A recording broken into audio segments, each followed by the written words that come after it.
Hey, y'all, I'm back with Harley. So let's get started. George Castro kicked it up a bit. He got his second win now. Lungs taking in more air. His eyes lit up. Just ahead in the park. Just ahead is the park, scattered with old-fashioned lamps that give off a mystic yellow glow. There's a small parking lot in the front of the desert playground, now empty, except for a passenger van with his side door open and a ramp sticking out into the wet asphalt. Near his foot is an elderly man in a wheelchair and an elderly woman down on one knee, fussing with it. George pulls up for a moment, bending over, grasping his legs just above the knee, getting his breath back and checking out the van. The blue and white license plate on the back has a wheelchair logo on it. The woman, who is wearing a quilted coat and a kerchief, looks over at him.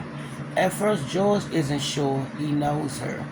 The light in this small parking lot isn't that good. Hello, got a problem? She stands up.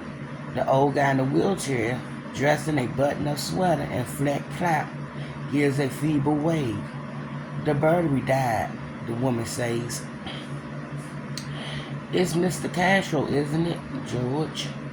Now he recognized her. It's Professor Emily Harris, who teaches English literature, or did. She might now be emerita. And that's her husband, also a teacher. He didn't realize Harris was disabled. Hasn't seen him around campus much. Different department in a different building. But believe the last time he did, the old guy was walking. George sees her quite often at various faculties get-togethers and cultural vultures events. George has an idea he's not one of her favorite people, especially after the departmental meeting about the now defunct poetry workshop. This one got a little continuous. Yes, it's me, he say. I'm assuming you two would like to get home and dry off. That would be nice, Mr. Harris say. Or maybe he also a professor. His sweater is thin and he is shivering a little. Think you could push me up that ramp, kiddo? He coughed, clears his throat, cough again. His wife, so crisp and authoritative in the department meetings, looks a bit lost and bedraggled, falling. George wondered how long they'd been out here and why she didn't call someone for help. Maybe she doesn't have a phone, he thinks, or left it at home. Excuse me. Old people can be forgetful about such things. Although she can't be much more than 70, her husband in the wheelchair looks older.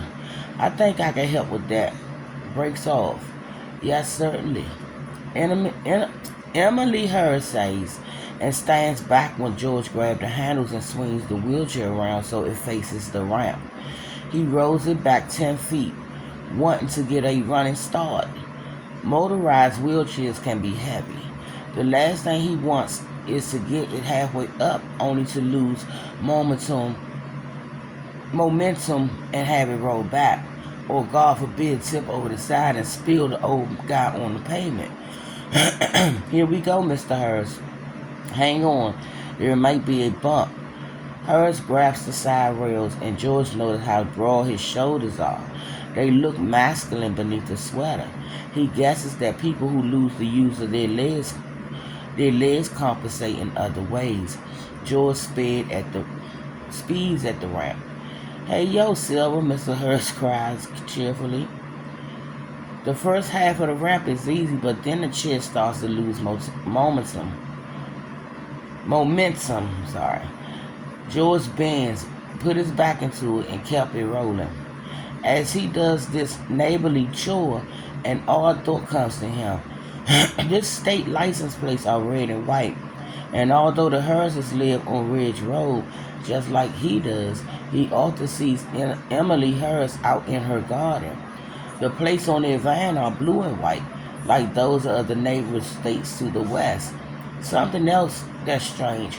He can't remember ever seeing his van on the street before, although he's seen Emily sitting rammed straight behind the wheel of a trim little Suburban with an Obama sticker on the back bumper.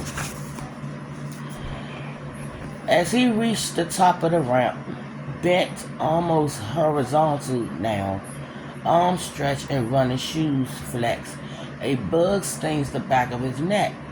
Feels like a big one from the way heat is spread out from the source. Maybe a wasp, and he hasn't a reaction. Never had one before, but there's a first time for everything. And all at once, his vision is blurring and the strength is going out of his arms. His shoes slip on the wet ramp and he goes to one knee. Wheelchair going to the back row right on top of me. But it doesn't. Rodney Harris flips a switch and the wheelchair rolls inside with a content hum. Harris hops out, steps spryly around it, and looks down at the man kneeling on the ramp with his hair plastered to his forehead and drizzle, wetting his cheeks like sweat. Then George collapsed on his face. "Look at that!" And Emily cried out. "Perfect." "Help me," Rodney said. His wife, wearing her old running shoes, take George's ankles. Her husband take his arm. They haul him inside. The ramp reacts. Rodney, who really is also Professor Harris, as it happens, slides into the left side captain chair. Emily kneels and zip ties George's wrists together, although this is probably a needless precaution.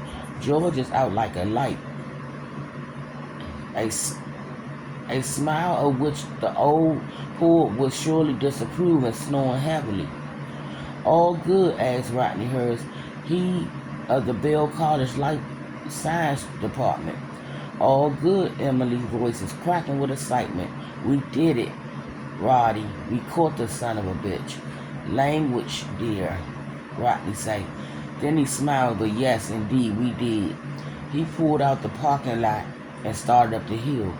The old poet looked up from her work notebook, which has a picture of a tiny red wheelbarrow on the front, sees the van pass, and bends back to her poem. The van turns into 93 Ridge Road, home of Harris's for almost 25 years. It belongs to them, not the college. One of the two garage doors goes up. The van enters the bay on the left. The garage door closes. All in once more still on Ridge Road. Mist revolves around the street lights like halos. And I'll be back with Holiday.